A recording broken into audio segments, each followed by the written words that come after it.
Good afternoon. Welcome to our show. I'm Melissa Ridgen. Well, you'd have to be living under a rock in Canada to not know about the tire fire blazing in Ottawa for the past month, a fire that seems to heat up each week. Today, we're putting the Jody Wilson-Raybould SNC-Lavalin scandal in focus. How did this all begin? What does it mean to Canadian politics and Ottawa's relationship with Indigenous people? And where are we going from here as the fall election looms?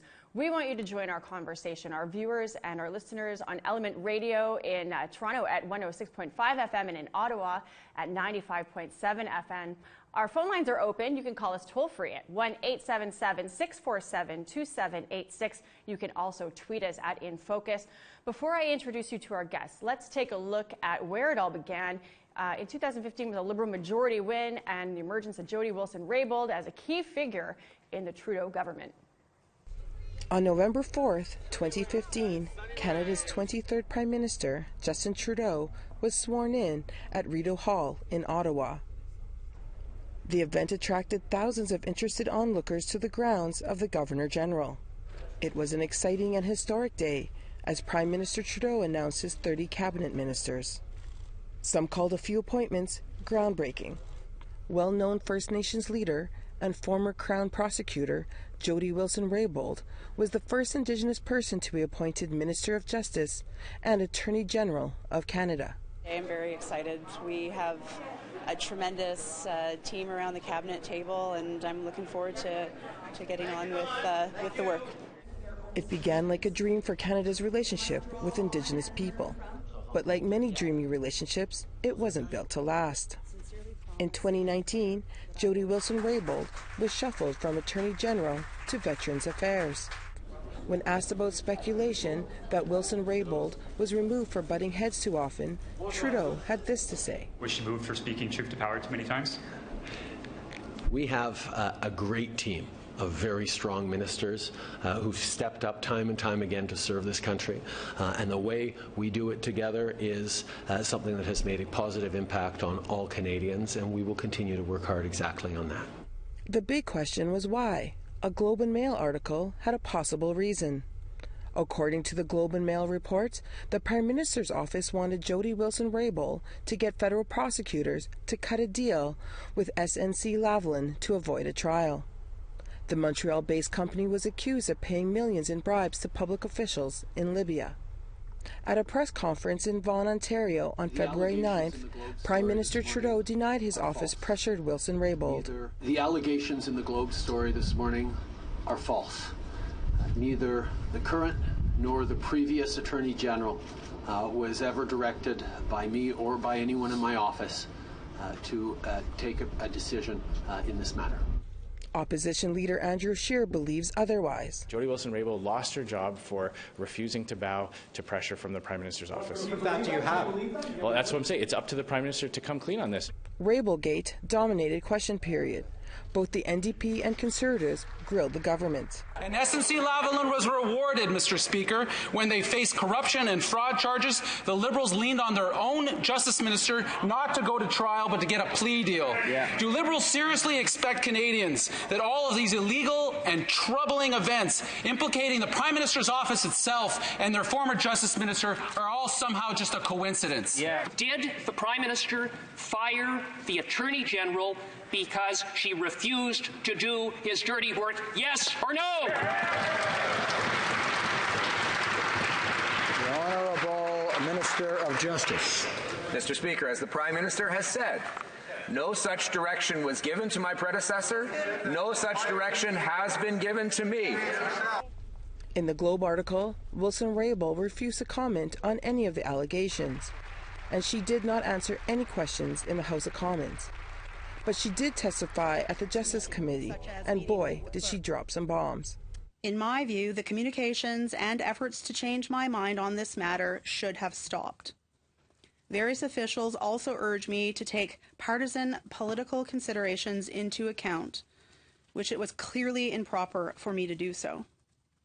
We either have a system that is based on the rule of law, the independence of prosecutorial functions, and respect for those charged to use their discretion and powers in a particular way, or we do not. While in our system of government, policy-oriented discussion amongst people at early points in this conversation may be appropriate. The consistent and enduring efforts, even in the face of judicial proceedings on the same matter, and in the face of a clear decision of the Director of Public Prosecutions and the Attorney General to continue and even intensify such efforts, raises serious red flags in my view. Yet, this is what continued to happen. Joining us now is Chief Bill Wilson of the Wee-Wee-Kay Nation. Wilson was influential as a successful proposal to amend the Constitution Act in 1982 to enshrine Indigenous rights. At that time, he was taking on then Prime Minister Pierre Elliott Trudeau. He is the father of Jody Wilson-Raybould, former member of Cabinet in the Justin Trudeau government, at the center of all of this. Thank you so much for taking the time to join us today, Bill.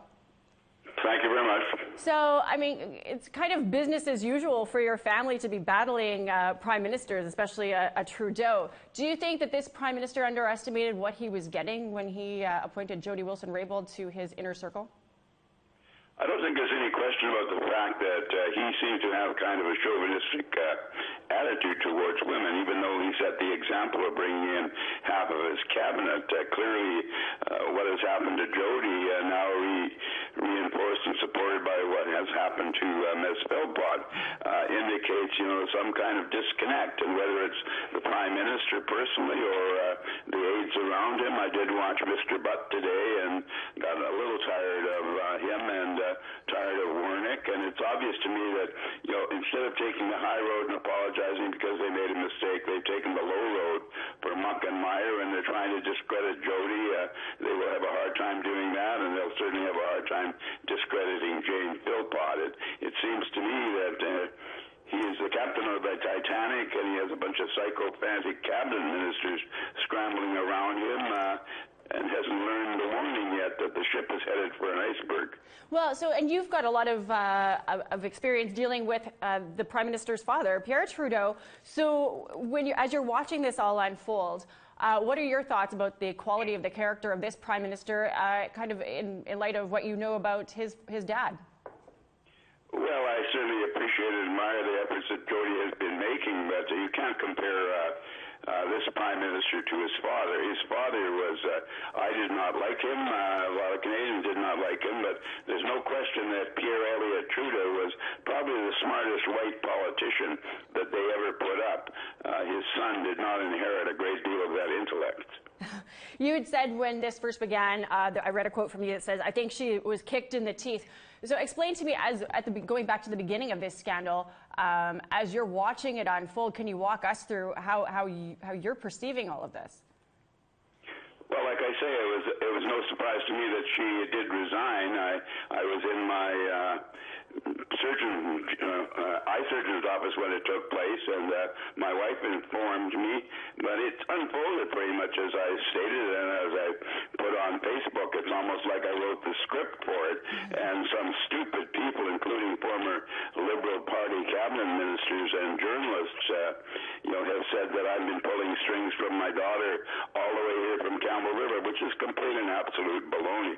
I have not spoken to my daughter once on this issue or given any direction whatsoever. It's part of her character, it's part of her upbringing, it's part of the fact that she's a Native Indian woman of high birth who was given the mandate in her own tribe to keep order and to enforce law. Well, and she had given testimony to that effect, too. I come from a long line of matriarchs. I was raised to stand up for what I believe in. I'm not cowing to something because my boss tells me to when I know that it's wrong. You spoke something earlier, too, about people saying that her dad is pulling her strings on this, which speaks to what you'd said about, there's some misogyny in there, there's some sexism in there. I guess you saw her get into politics as an Indigenous woman looking to get in to fix the system from within. Given what we've watched, do you believe that that can even be done? What was your question? Okay, can an Indigenous woman get into the Canadian political structure and fix it from within? I think it's certainly possible. I mean, she has made some changes already, and other people people should do that, and the reality is, however, that you're fixing an old boys club, not only at the provincial level, but within the Assembly of First Nations and the Summit and every other Indian organization, is male-dominated and discriminates against women. Reality is that Native Indian women in our tribe were the bosses. That's why Jody has been given the name Putlas. We are a matriarchal tribe, and even though I have a high-status name in my tribe, I am simply the servant of my mother, or when my mother goes, a servant of the people she gave the name to. So my tribe, I'm subservient to both my daughter Corey and my daughter Jody. As this is all shaken down, do you think that this is having or will have an effect on Canada's relationship with Indigenous people? Well, it clearly has already. They've made the best-looking Indian in the country angry. And I'm very, very angry about the fact that they treated my daughter in this manner. But we as Indian people should know that they've treated a woman and a Native woman like she is simply something to be traded off at a carnival barker sale. It is disgusting what they did with her. They kicked her in the teeth. They moved her down. And now they've got people lying on behalf of the Prime Minister about what really happened. I put up a post today and I said, Humpty Dumpty can't be put back together again by all the king's men. And it's clear that if he puts up people like Butt and other people to tell lies to the Canadian public, we are in serious trouble. But the reality is that we are also in serious trouble with our own politics. It turns out that our national chief, Perry Bellegarde, considered this whole situation to be a simple distraction and dismissed Jody as something that should not be considered. That is shameful. Of all the people who should resign, he should resign, and the Métis leader from Manitoba, or where he's from, should resign by not supporting Jody and not supporting Aboriginal people in this fight. There's a real issue here in regard to the relationship between ourselves and the government of Canada, and we have seen it clear.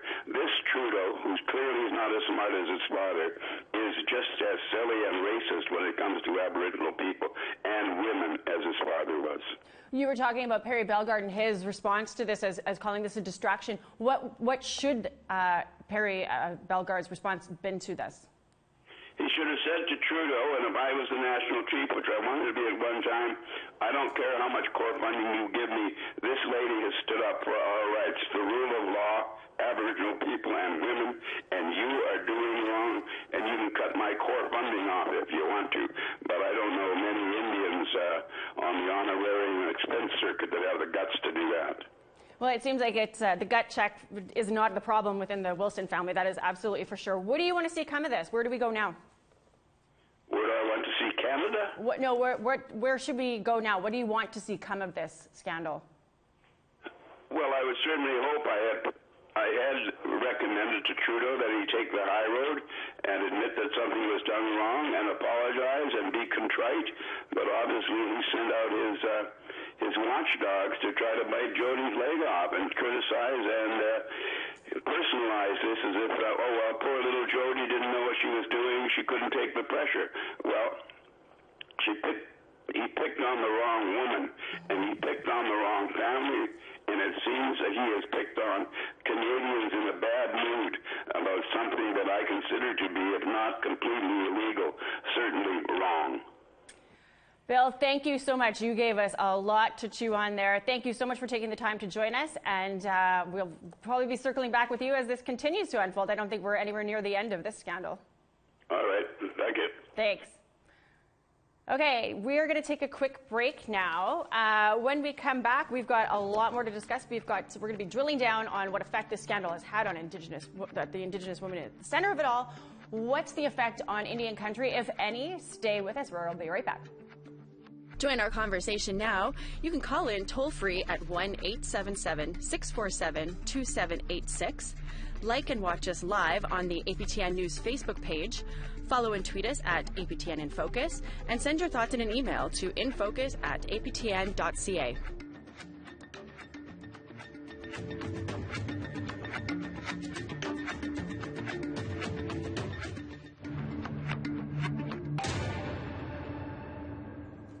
Welcome back. Let's go to social media now to hear some of what you are saying about today's topic. We asked, do you support Jody Wilson-Raybould? 94% voted yes, 6% voted no.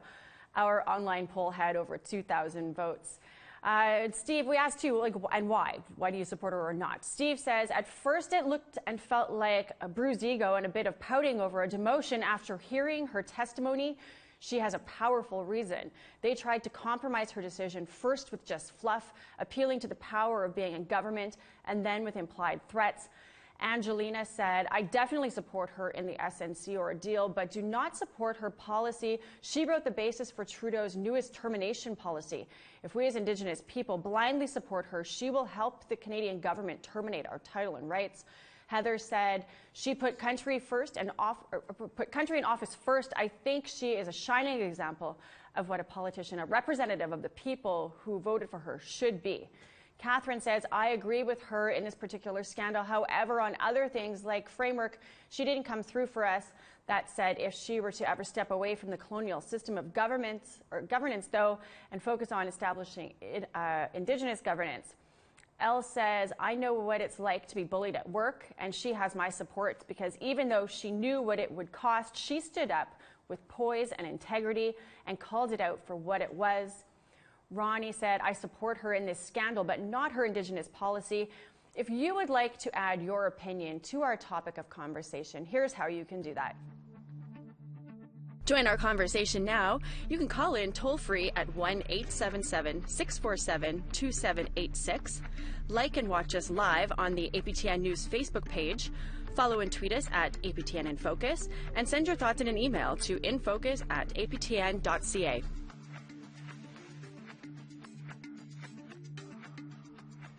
Okay, so joining me now from Calgary is Rachel Ann Snow of the Stoney First Nation. Like Ms. Wilson-Raybould, she is a lawyer, but they're very different in terms of the paths that they take to advocate for Indigenous people. Rachel is a practitioner and a voice for the original laws of the First Peoples. Another parallel of note is that her father, the late Chief John Snow, went to battle with Pierre Trudeau, as did Jody Wilson's father, Bill Wilson, who we just heard from before the break. And here we are with the second generation of Indigenous political freedom fighters battling Trudeau's. So the history here is deep, and we're going to get into more of that later. Also joining me in studio is Brock Pitawataquat of the Whitefish River First Nation. He's an assistant professor in Indigenous health and wellness at York University, a research fellow at the Yellowhead Institute, and a regular Media Indigena panelist. Brock was also seconded as a researcher with the Truth and Reconciliation Commission. And we have Bruce Spence of the Opaskwayak Cree Nation. He is a longtime Indigenous journalist, and he's a pundit as well, and a producer here with APTN National News. So first of all, let's, I mean, it's pretty incredible that we've got the country's first Indigenous minister, and there was a lot made of this being reconciliation. And yet here we are today. She stood up for the rule of law. She was willing to lose her job in defiance of the Prime Minister's office, and now really could be the undoing of the very government that heralded her as their golden child. I want to hear, we'll start with Rachel in Calgary. What are your thoughts on where we're sitting at here? Well, I think that after today's Justice Committee, after we see the witnesses that are today, there's going to be more information. But I think for the Indigenous people, the comments that you mentioned from social media, I think that's on track, because I think people agree with her principled stand, but they still had questions about whether or not she did enough for the Indigenous people in her role as the Attorney General or Justice Minister. Yeah. Brock, we had raised this several times too. You know, we could stand behind Jody Wilson-Raybould on this, but you had raised some points about you know, her record prior to this scandal. What are some of the points that you had drawn people's attention to? Well, I know one thing that stood out for me was there was a comment that she made to the Chiefs in Assembly a couple of years ago that the United Nations Declaration on the Rights of Indigenous People is not the appropriate framework to work from. And she was trying to, I think, as a cabinet minister, working with her cabinet colleagues, try to come up with some kind of compromise that would really have watered down the commitments that the Liberals made when they were campaigning for office. Because when Justin Trudeau was the Liberal leader trying to become Prime Minister, he said, we're going to implement all of the TRC calls to action, UNDRIP will become law. And then there was this pivot once they came into power. And Jody Wilson-Raybould, then the Minister of Justice and the Attorney General, was one of the spokespeople back to her former colleagues at the AFN. And I think that was just kind of a difficult moment, I think, in terms of trying to see her manage the complexity of her role and her responsibilities as a federal cabinet minister, but also being a role model for so many First Nations people as well. Tough position to be in, for sure. Bruce, we watched this happen at APTN News. We've got Jody Wilson-Raybould's elected. It's like, wow, this is the first Indigenous Attorney General of Canada. This is incredible. This is the Liberal golden child. And now here we have, quite possibly, she might be the undoing of them. What are your thoughts? She might very well be the undoing of a government, in the same way, maybe even in a more powerful way than Elijah Harper did when he stood up in the Manitoba legislature and killed the Charlottetown Accord. Yeah. This is of that level, and it's the cast of characters is somewhat different, but the result, I think, is going to be it's going to be happening in the next few weeks. Whether or not she did anything for Indigenous people, I think what she did do, and it will have repercussions for our people, is that she stood up to a system of government that is hidden from Canadians. It's not part of the House of Commons, it's not part of Parliament, it's not part of the elections. It's another level of decision-making that happens between big government and big business, such as SNC-Lavalin. And that's one company. Yeah. Which other ones are there? Oh, imagine. What about, that pipeline that's going through the mountains there? Prime Minister Trudeau bought that thing. Yeah. I'd sure like to have heard that. So she stands up. She doesn't play ball with the big boys. She says, no, you guys, that's it. We were going to, I came into power with a view to changing the way government does things. Yeah. And if this is the way that you guys are going to be doing things, screw it. I don't want any part of it. Okay, well then you're fired. Yeah. And she takes it. She doesn't cow to that. No, she doesn't. So, she doesn't back down at all. Chief Bill Wilson, and now you're watching how former Attorney General Jody Wilson is governing herself. Are you surprised that that she's taken this stand? Well, I think she's handled herself with aplomb and grace and dignity, and she's when she did speak, she had everybody's attention. She could have said a lot, but she didn't. She knows what she's doing. She's a former prosecutor. She's a former Crown prosecutor. She's a lawyer. She's not stupid. Yeah. I want to go to Rachel here, speaking of, as an Indigenous woman and a lawyer. Rachel Ann, what are your thoughts of how Ms. Wilson-Raybould has been portrayed in the media through this? I mean, we've heard she was in over her head. She didn't understand the complexities of this. She was difficult to work with, as all of that was unfolding before our eyes in the media. You're an Indigenous woman. You're a lawyer. You're a professional. You're watching this. What are your thoughts as how she was portrayed?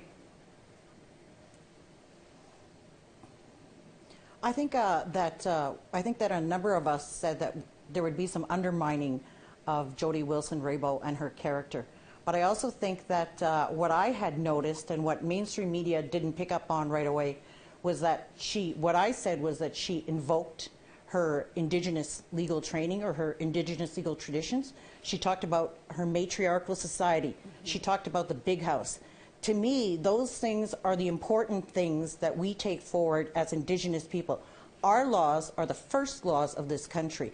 These laws that we're talking about, the shenanigans that are happening in mainstream media, that's all something that was put upon our people by the colonizers and by their approach. So I'm not, I think that in the end, the truth or the integrity of our voices in this land is what's coming through. I had asked Bill Wilson this too, and I'll ask each of my panelists. We'll start with you, Rachel. And do you think that the Prime Minister underestimated what he was getting with Jody Wilson-Raybould?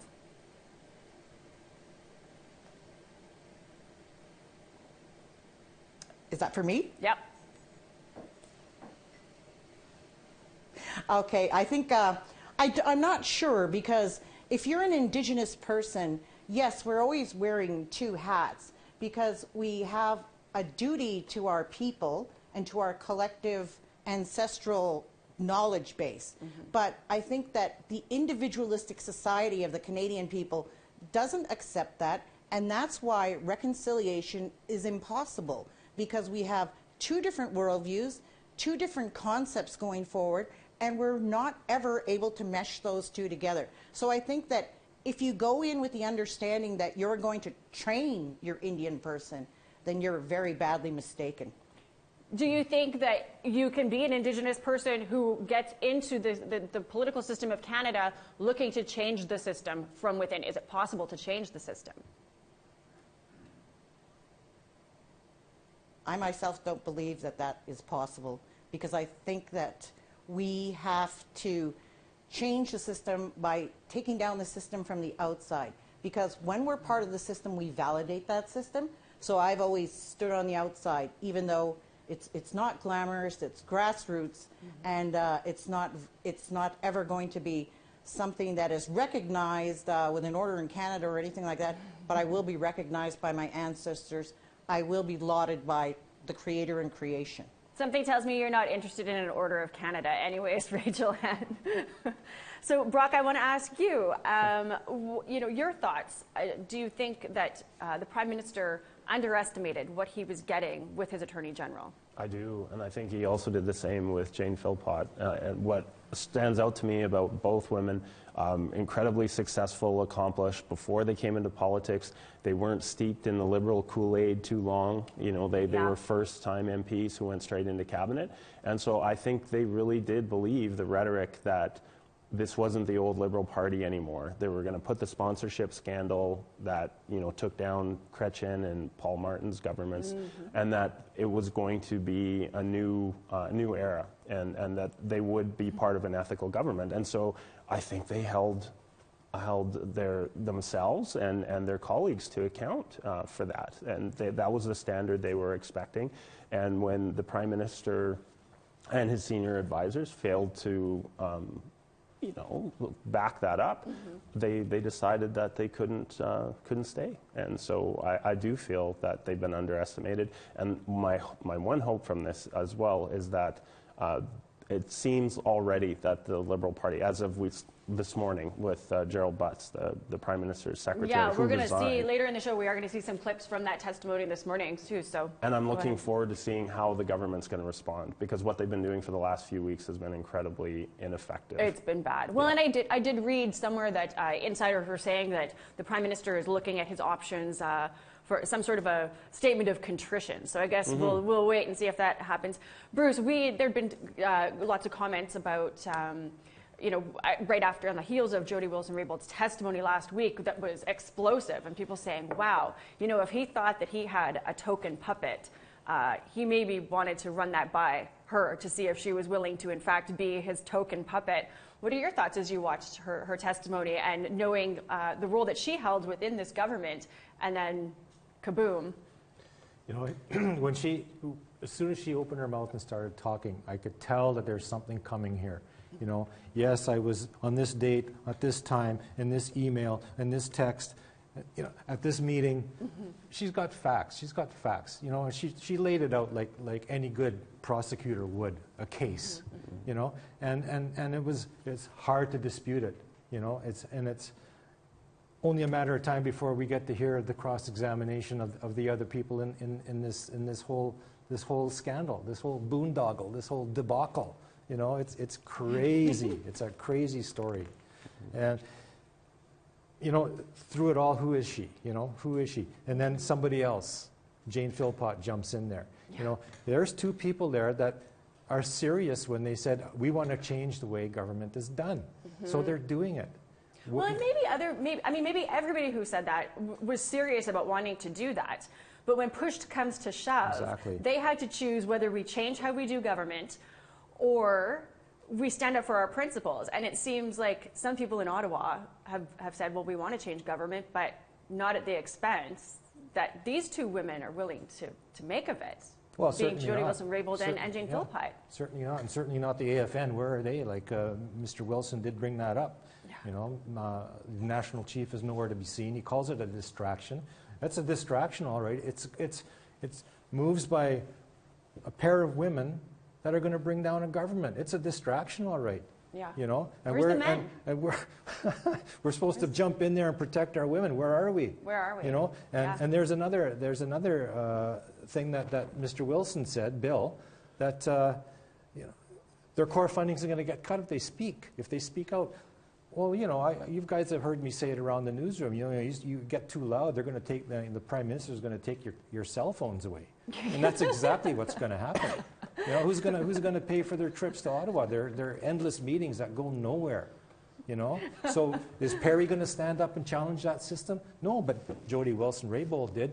Yeah. And so did Jane Philpott. Who's next? Brock, where's the men in this? Where are the men? Well, actually, that's one of the things that I've paid particular attention to, because in terms of the social media response, there have been concerns about whether men have a place to comment on this.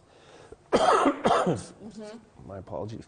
And so I do think it's something... Yeah, have some water there. My apologies. That's okay. It's okay. You gather, have some water. I'm going to go to Rachel Ann.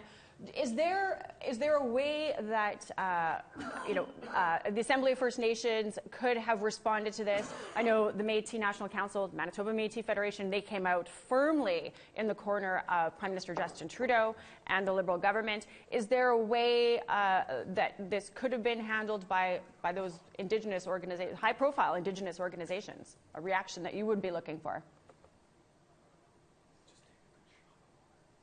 I think if you look at the Indigenous organizations nationally or regionally, they have primarily male leadership there. And I think we've also mentioned this as social activists or political analysts, that we've talked about the necessary role of women and that we've had to step up previously and today at this time. So I'm really disappointed with, well, I call him Pipeline Perry. So I'm very disappointed, but I'm not surprised that he would not show support for Jody Wilson-Raybould, because he is advocating for termination tables. He's at the policy level with Minister Bennett and Joe Wild and Michael Wernick. So the things that he's doing that are not, that have no transparency and have no voice for the grassroots people, the things that he's already doing, it sort of just shows you that he would go with the flow rather than interrupt what he feels is progress. Okay, well, it's time for us to take another quick break. We still have lots to discuss on this. When we come back, what does all this mean for Jody Wilson-Raybould, the high-profile minister who quit in solidarity with her, Jane Philpott, and how is Indian country going to respond to all of this when we go to the polls this fall? Stay with us. We got more to come.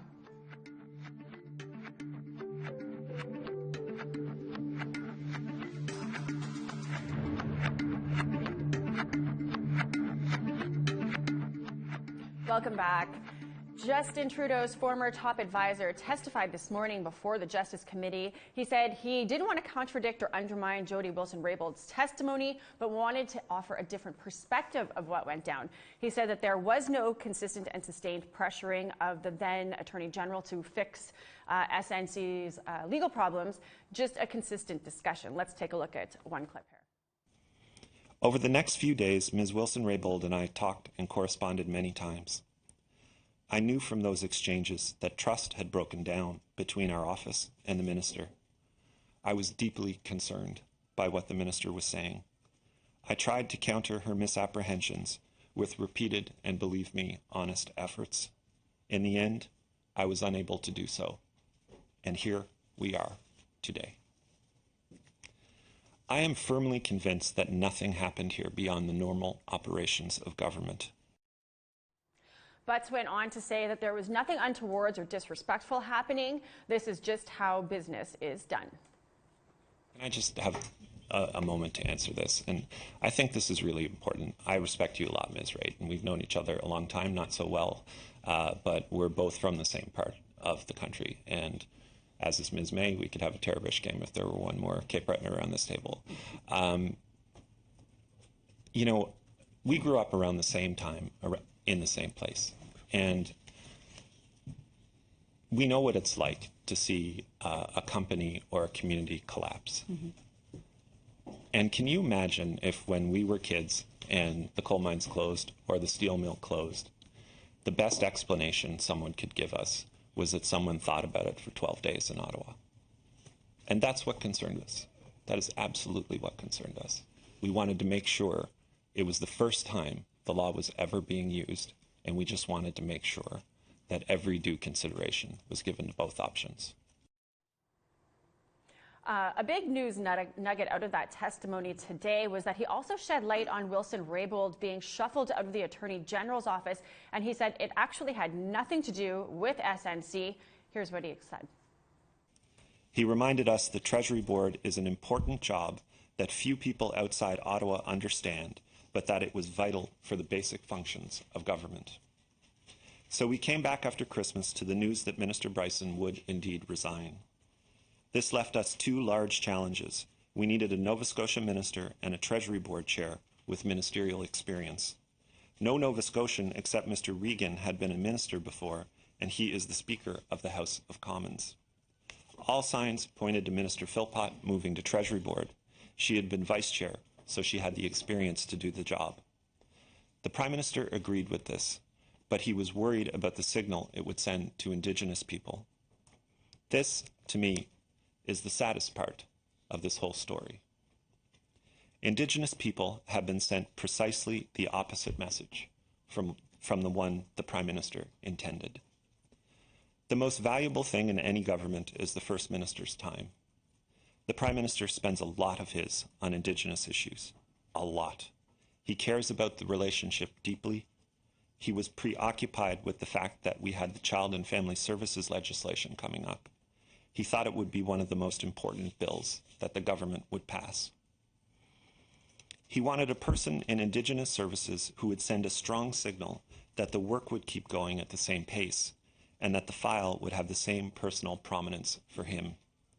The right, and perhaps only person who could do that, was Minister Wilson-Raybould. The Prime Minister knew there were several capable and experienced lawyers in caucus. The short list for justice included several eminent lawyers with good backgrounds, including David Lametti.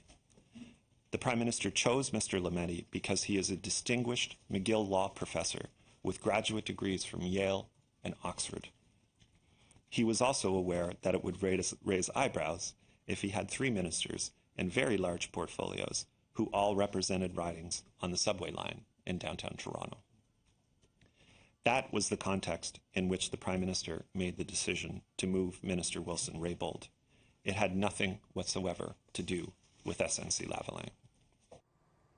So that to me was a crazy little nugget in there that they wanted Jody Wilson-Raybould to take over Indigenous services. Can you, and your mind just goes, can you imagine being a First Nations person who is asked to take over that portfolio? I mean, explain how you'd have trouble getting your head around that. Oh, sure, it is a huge request, and it's understandable that that then Minister Wilson-Raybould would decline, because just the whole perception of conflict of interest is something that comes up all the time with for any cabinet minister, and for her to be, as we've heard already, like a strong First Nations woman, and for her to lead that department and lead the program delivery would be really difficult, and it's understandable that she would refuse. And the reason that Butts cited in his talk to the Justice Committee today was that she just said that she's been working her whole career to dismantle the Indian Act. Yeah. And so she wasn't going to be the person that actually puts it in motion and acts on it.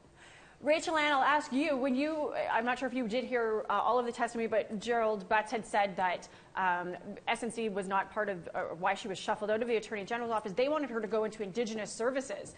Now, you know, as a Jody Wilson-Raybould background, as a First Nations person, do you think it's a little out of touch for a government to think that you would want that portfolio? I'm just curious, what's your response to hearing that they wanted to shuffle her into that which she's fought against her whole life?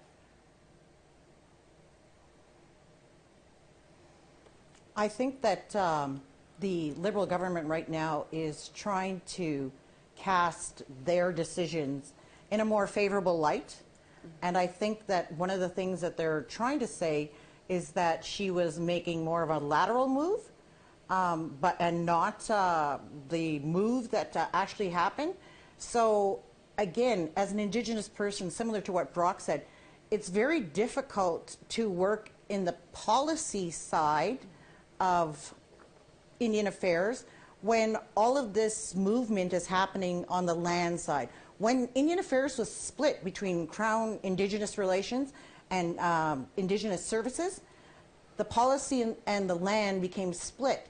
So he's essentially handing her over to the policy, but the control or the power or the justification for Indigenous rights is in the land. Right. So I think that that was a mistake for her just to prop her up to push the policy through that he couldn't get through as the framework legislation. I think if that's what he was trying to do, it was a mistake.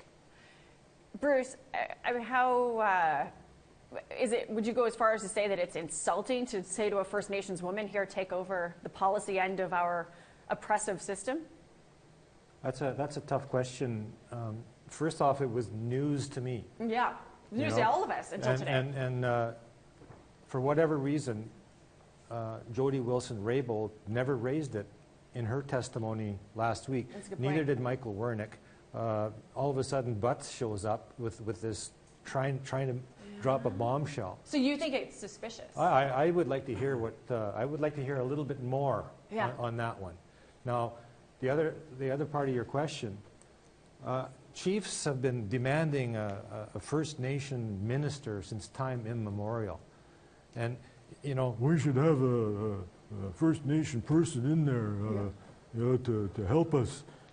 You know, it would be a different game. Well, I don't know if I would want to take that on, because if you are expected to maintain the status quo and do nothing else but make sure that these chiefs are happy and that maybe they'll get a new school or something out of the deal, then fine. But who wants to really do that? And I think there was a mention of being put in a position to be an oppressor of your own people. And I think that has to come into play. But I really want to know more. Was this position really given or offered?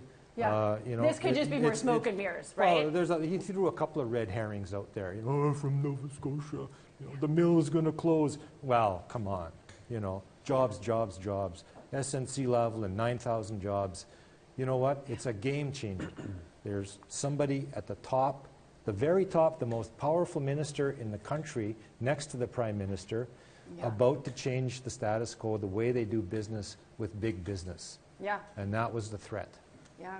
Well, this Prime Minister has talked a big game about nation-to-nation relationships, reconciliation with Indigenous people. He's made a big push to have us believe that he's our ally. Does this whole scandal have an effect on his brand as being that ally? I'll start with you. Oh, yes, it does. Absolutely. And that's been one of the things that's been really dramatic to see just in the polls. I think it was just released yesterday. There was a national poll that showed it was 1,000 Canadians were asked about it. And almost two-thirds, I think it was around 65%, believed Jody Wilson-Raybould.